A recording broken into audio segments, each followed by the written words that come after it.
Hi, so I wanted to film a quick video. This is the second video I'm filming today. I just did a really long one about feeling safe in my body, and I didn't quite complete all of the points that I wanted to make.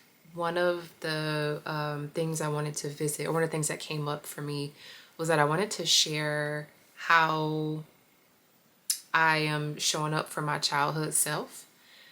For other people who want to show up for their childhood self or start acknowledging and start reparenting their childhood self, one of the ways that I do that, or there are three main things that I want to talk about in this video.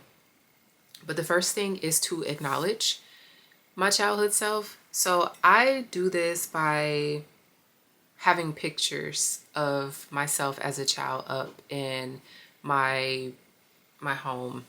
I have two pictures up in my bedroom, and this was like an assignment that my therapist gave me early on, which is like to have a photo of myself, to look at myself so that I can remember who I was at the time that I was experiencing all this stuff, all of, the bad things that took place in my childhood. So I wanted to show the pictures. Here's a picture. Both of these, I believe, are from elementary school. This one is like a younger version of me. This was like a school photo. And then this one was like in front of my childhood home. Not super clear, it's kind of a reflection, but those are me. Are photos of me. And I like having these photos up. The one in front of the space background is like my favorite, one of my favorite childhood photos of me. I think it's so cute, and got my little hands on my hips. And I might have been in like preschool or maybe kindergarten or first grade. I was pretty young in this photo. And so looking at me at these ages has really helped me when I get in a rut and I don't do this as often, or I don't have these feelings as often as I used to, but I used to like have these ruminations about how much I haven't achieved, or, really just kind of dogging myself and not being present with like who I am today, and focusing so much on the things that I haven't been able to accomplish, focusing so much on my failures, my perceived failures, focusing so much on missed opportunities, or what I perceived as missed opportunities, and not giving myself grace, number one, but then also credit for all of the things that I haven't achieved that are not necessarily tied to what my indicators of success look like.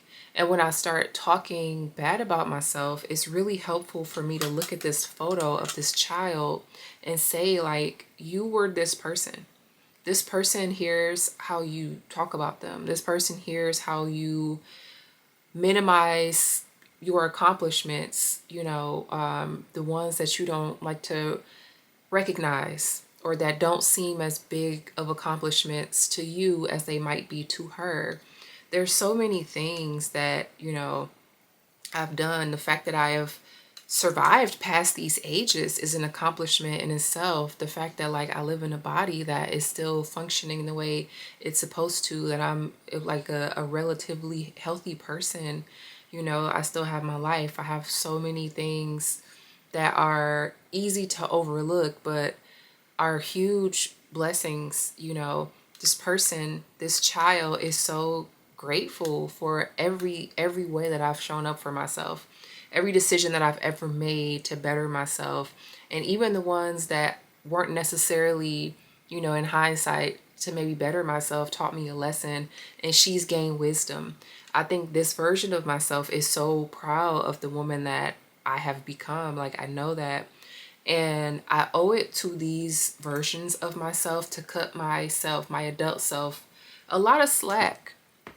It's so easy to get caught in this cycle of shaming myself for various reasons, or talking negatively about myself, speaking down about myself, pointing out my inadequacies, or my perceived inadequacies, and I think about this person, this child,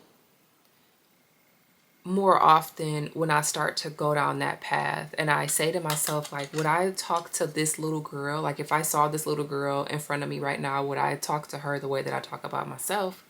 And the answer is no. I would never speak to a child as harshly as I speak to myself at times, as harshly as I speak about myself at times. So acknowledging her and reminding myself that this person still lives in me. This is still a version of me who hears everything that I say, who knows everything that I do, who can see the world through my eyes, and is so in awe with so many of the things that grown up me gets to do. And, I think I'm living a life that I never imagined I would live when I was this person and when I was this person, and I'm proud of me, and I know that this little girl is proud of me as well. So keeping these pictures up is really, really helpful for me when I'm in those moments of despair and feel like there is no hope. Although I don't feel that way as much as I used to. So that is something that I'm happy to say and very proud of. One of the other things that I do to acknowledge this version of myself outside of having photos of myself as a child up in my home, I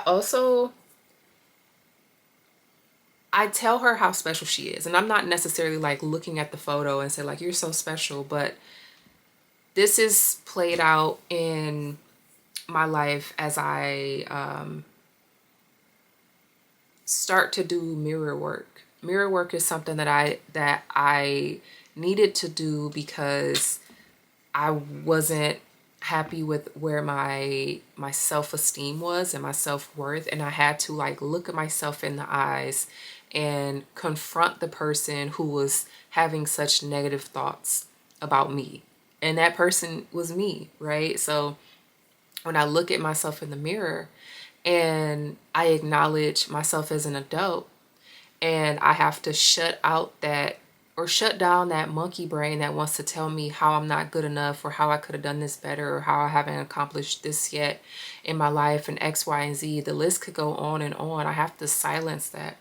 I have to shut it down, and I have to remind myself of how far I've come and how me existing is enough. Although a lot of times, my logical brain kicks in and it's like, that's not enough. Me just being me isn't enough. I have to have accomplished X, Y, and Z. I have to be perfect at this thing. There's that perfectionism quality in me that I still have to actively work to silence. And telling my child self how special I am, how special she is, that she is worthy of her life just because she exists, that she's a special individual, that what she wanted as a child mattered, that, she helped me reach this point of myself. And so I have to give gratitude for that little girl for being resilient in so many difficult moments that she had, because she helped us get to this point. So telling her how special she is, telling her how much she matters, especially when I start to regress into those moments where I'm blaming myself, or, it has been a practice of staying present. It's easy to go back to the past and think about shoulda, coulda, wouldas. And like, honestly, that stuff doesn't matter because it's in the past. I can't control the past. I can only control the present, what is immediately in front of me, and like the future to an extent. I have to say where I am right now mentally. I have to be present so that I can enjoy this life that I have, and so that I can actually see from a different vantage point all of the things that I do have, like all of the blessings that I do have in my life, and being able to appreciate them for what they are, and who they have created me to be. And it is in having that level of gratitude that I'm able to continue to live, like that I'm continue to be motivated to move forward with life, especially when things in the world seem really heavy, which they always, at this in this day and age, something is always available to bring you down or make you feel heavier, add to depression or whatever, cause anxiety. And those are the moments when I have to come back into myself and say, let's sit in this moment and be grateful for where we are in our lives and what we have overcome to be in this space, and show appreciation for being here in this space when so many people in the world are suffering and are not in this space that we're in. When there are people in the world who wish they had the things that we've been able to have.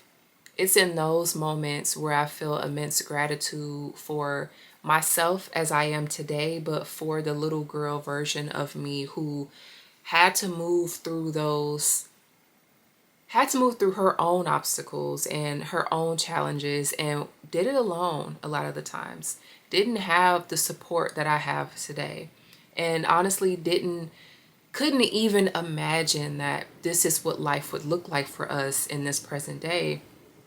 So, telling her how much she matters, and reassuring her that she's safe has been a huge one for me. The last video I filmed, it was really long, it's like an hour long. And it was all about how I've had to find a sense of safety within my body. That's been one of my goals in my adult life, is to feel safe as the person that I am today, because for many years this little girl and this little girl standing on the moon, she didn't feel safe. She didn't feel safe to be herself. She didn't feel safe to be in her body. She felt judged. She felt alone. She didn't feel appreciated. And I feel a sense of peace and freedom that I never expected. I never imagined that I would feel the sense of peace that I feel in my body right now. And peace stems from safety. I feel safe enough to actually have the stillness and to let the peace infiltrate my entire body. And so I remind these little girls that we're safe now, that they are safe, that they can come out and play, that they don't have to hide away, that there's a grown-up who advocates for them on a daily basis. There's a grown-up who makes sure that their basic needs are met, who cares for them in ways that maybe some of the grown-ups in my life when I was their age didn't. And I'm very proud of that. And so that is one of the ways, or a few of the ways, that I show up and acknowledge these little kid versions of myself, my inner children, and show her how she is safe and she matters and she's appreciated and like valued, and that I see her as a person. The second way is that second way I show up for my child self is that I indulge her in things that she loved when I was a child, when I was this little girl, One of the things that I loved to do in my childhood was to go to Borders Books and Music. I loved going to the bookstore. I used to go with my parents for various reasons. My dad was really big into music, so when I would go to Borders with him, we would go to the, the albums and stuff, or just the music section, and I would listen to a bunch of CDs. And I think I might have gotten The Miseducation of Lauryn Hill. That might have been like my first CD that I got from Borders. So that was one of the things that I enjoyed to do when I went with my mom. She was an avid reader, so I would always find a new book. I was really big, I mentioned this in the last video, into like the American Girl dolls and like the books that came along with that whole series of dolls. And they had some other, like a teeny bopper, like preteen set of books that were on different topics. And that was what I was into. I enjoyed being a little girl. I was really into crafty things. I loved going to Michael's and the craft store, and going to Joann Fabrics with my mom. She was a she wasn't a seamstress, but like my mom and my grandmother can sew. So I enjoyed going to these places with like crafts and like touching the different fabric, and that was, I don't know, some sort of like sensory heaven for me, honestly. And so one of the things that I like to do now is go to bookstores. Like I've recently gotten back into reading, and reading fiction specifically, because I love getting lost in these stories. And that has been so fulfilling for my inner child. And it's nice too, because I have, there are some small children in my life. So I do enjoy when I go to the bookstore, I'll always go over to the kids section to see like if there's a book that calls to me. If so, I might grab it and share it with one of the little kids that's in my life. And this is just something that brings me a lot of joy, staying true to the whole crafting thing too. I definitely am an artist, and so I like to go to the like art supply store and get new pencils or pens and things and notepads. I love to journal. I was big on like keeping a diary when I was a kid, so that's something that's kind of followed me into adulthood. And I love journaling and just reflecting and capturing new ideas and thoughts. And the things that I'm writing about, of course, has definitely shifted, but it's just still the process of writing and being very introspective in that way really connects me and bonds me with my inner child, on top of like going to the bookstores and things like that.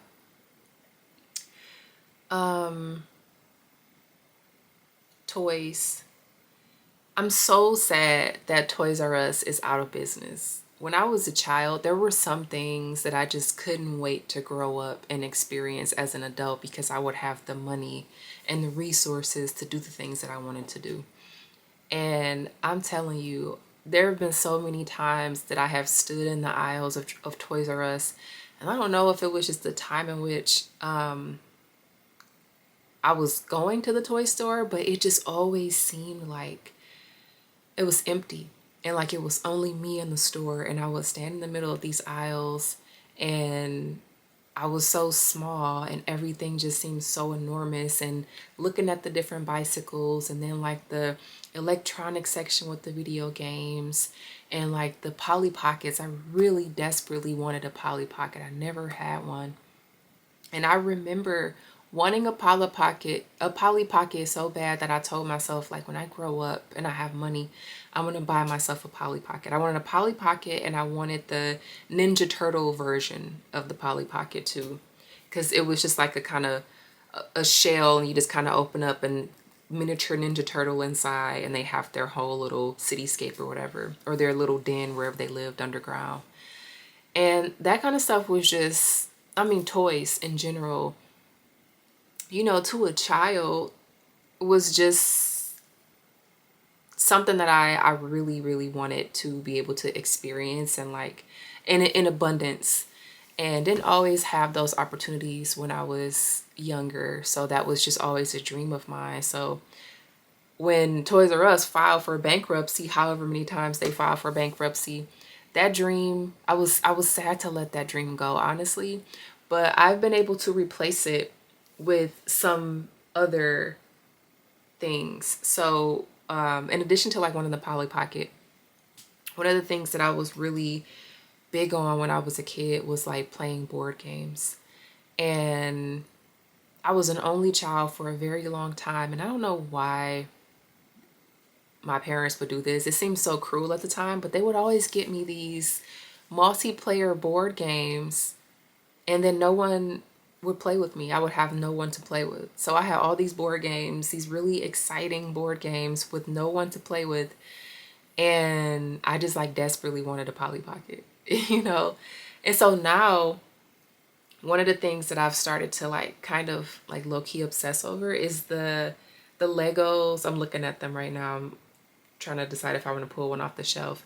But I have all these Legos, the botanical collection. Let me see if I can grab one. So I haven't done this one yet, but this is like the little daffodils.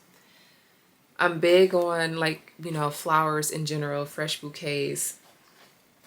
So when these came out, I was so excited because I was like, oh my gosh, I need to get that. And my inner child need that.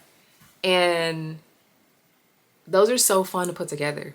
They're so fun. And then you just I put them around my house, and you know, it's something that I need.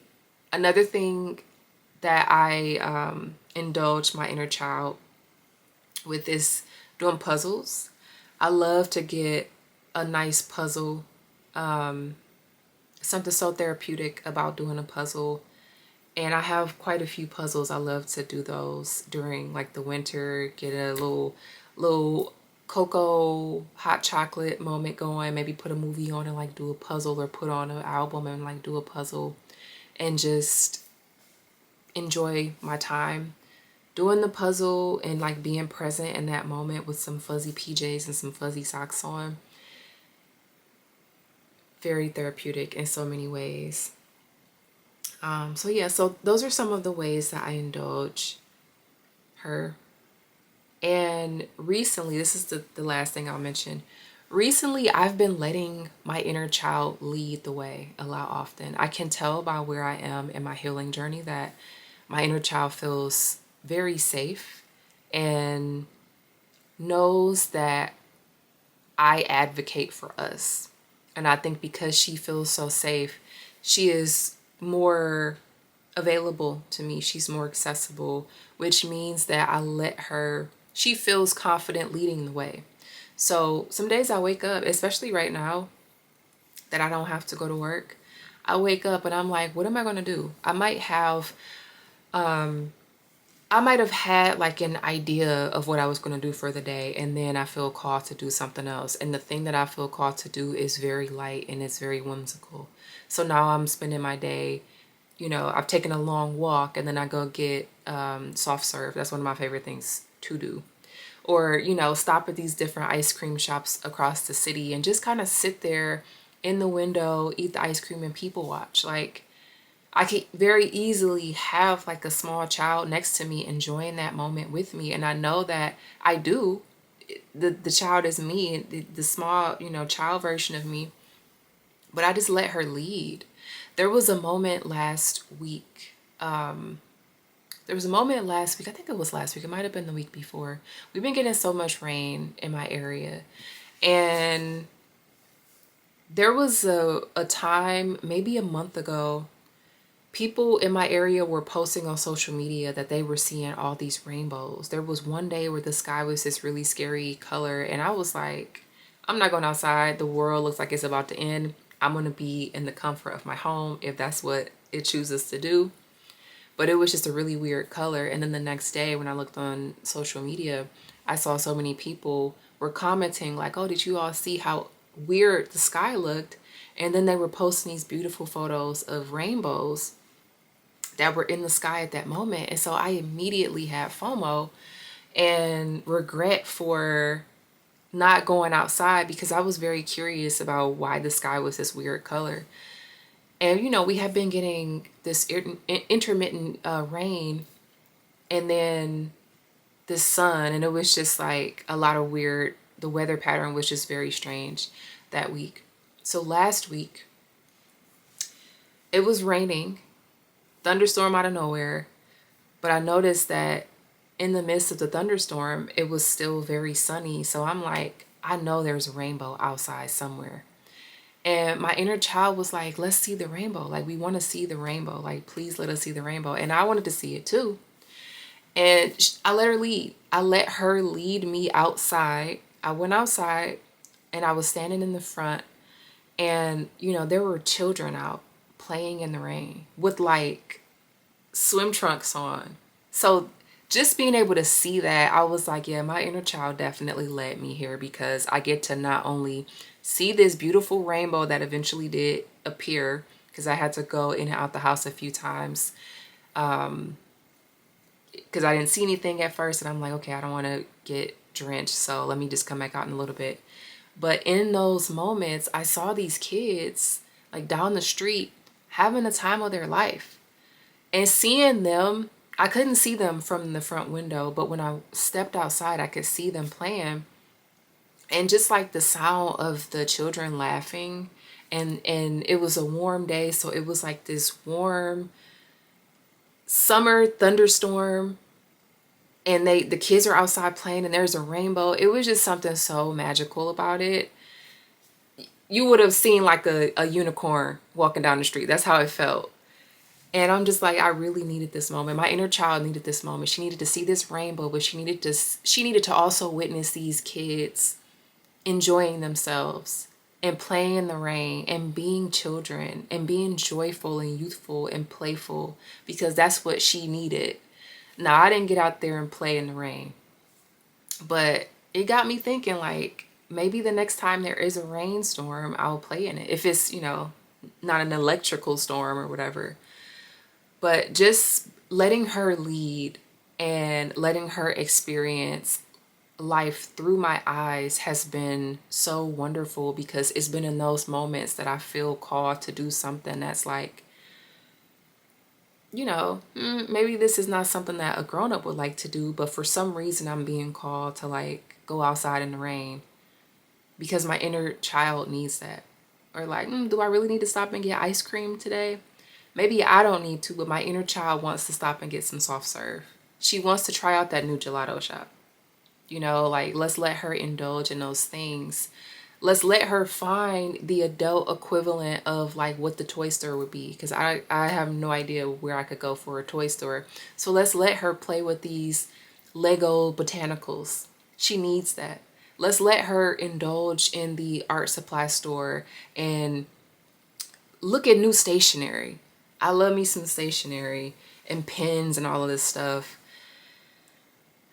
So yeah, connecting with my inner child has been so incredibly fruitful and therapeutic, and it is something that I know I'll continue to do. And I just feel so blessed to be in this space where my inner child feels safe now, and I can feel that she feels safe because she leads me through life a lot of the times.